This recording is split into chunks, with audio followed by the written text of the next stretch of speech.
भारत के 7 सबसे खतरनाक हॉन्टेड प्लेस जहां रात में जाने की हिम्मत कोई नहीं कर सकता। Number 7, Grand Paradi Towers, Mumbai. Mumbai के सबसे पॉश इलाकों में से एक में बना ये टावर बाहर से जितना आलीशान दिखता है, अंदर से उतना ही डरावना है। बताया जाता है कि यहाँ रहने वाले कई लोग रहस्यमयी तरीके से अपनी जान दे चुके हैं, और वो भी एक ही फ्लैट से कूदकर। इतने सारे हादसों के बाद ये टावर हॉन्टेड रेजिडेंशियल का टैग पा चुका है। कई लोगों का कहना है कि उन्हें यहाँ किसी की मौजूदगी का एहसास होता है, जैसे अजीब सी आवाजें, अचानक रोशनी का बुझ जाना और सीढ़ियों में छाया का दिखना। रात होते ही यहाँ का माहौल डर में बदल जाता है। नंबर 6, इगोरचेम बांध, गोवा। शांत समुद्री हवा और चर्चों वाले गोवा में भी एक ऐसी जगह है जहाँ सूरज ढलते ही डर उतर आता है। राया गांव के पास बना इगोरचेम बांध दिन में जितना शांत है, रात में उतना ही रहस्यमयी। लोकल लोग कहते हैं कि यहाँ आत्माओं की मौजूदगी है, जो देर शाम अजीब आवाजों के साथ महसूस होती है। किसी के चलने की आहट, अचानक पीछे कोई साया, और कभी कभी महसूस होती है किसी के सांस लेने की आवाज। पुलिस और गांव वालों ने यहाँ रात में जाने से साफ मना किया हुआ है। नंबर 5, डाउन हिल, वेस्ट बंगाल। दार्जिलिंग के करीब बसा करसियांग का ये हरा भरा इलाका दिन में बेहद खूबसूरत लगता है, लेकिन जैसे ही सूरज ढलता है, यहाँ की हवाओं में चीखें घुल जाती हैं।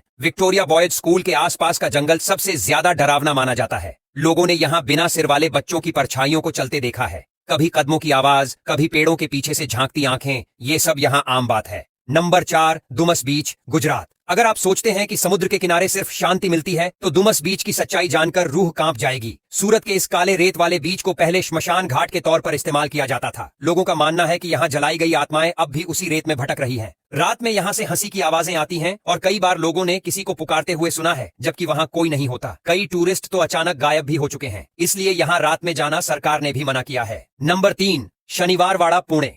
इतिहास की किताबों में दर्ज पेशवा नारायण राव की दर्दनाक हत्या की कहानी आज भी इस किले की दीवारों से टकरा रही है। कहते हैं कि जब नारायण राव की हत्या हुई, तब उनकी उम्र सिर्फ 13 साल थी। वो मरते समय चिल्ला रहे थे, काका मल्ला वाचवा, यानी काका मुझे बचाओ। अब यही शब्द शनिवारवाड़ा की रातों में गूंजते हैं। पूर्णिमा की रात को यहाँ कोई भी अकेला नहीं रहना चाहता। कई लोगों ने यहाँ अजीबोगरीब घटनाएं महसूस की हैं, जैसे दीवारों से आती सरसराहट, अचानक खुलते दरवाजे और बच्चों की चीखें।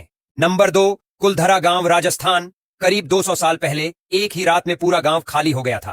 कहते हैं पालीवाल ब्राह्मणों ने गांव छोड़ने से पहले इसे श्राप दे दिया था कि कोई भी यहाँ बस नहीं पाएगा, और सच भी यही है। आज तक कोई यहाँ टिक नहीं पाया। यहाँ के टूटे फूटे मकान, वीरान गलियां और खामोश हवाएं रात में डर की कहानियां सुनाती हैं। कुछ टूरिस्ट तो कहते हैं कि उन्हें वहाँ बच्चों के खेलने की आवाजें सुनाई दी। किसी ने दरवाजा खटखटाया, लेकिन बाहर कोई नहीं था। नंबर 1, भानगढ़ किला, राजस्थान। ये भारत का सबसे मशहूर और खतरनाक हॉन्टेड किला है, जहाँ शाम होते ही एंट्री पूरी तरह बैन है। आर्कियोलॉजिकल सर्वे ऑफ इंडिया ने साफ कह रखा है कि सूरज ढलते ही कोई अंदर ना जाए। किंवदंती है कि एक तांत्रिक ने रानी रत्नावती को पाने की कोशिश में किले को श्राप दे दिया था, जिससे पूरा राज्य तबाह हो गया। आज भी लोग कहते हैं कि उन्होंने वहां किसी के रोने, झूमने और चीजें फेंकने की आवाजें सुनी हैं। कई लोगों ने कोशिश की, लेकिन जो भी अंदर गया वो कभी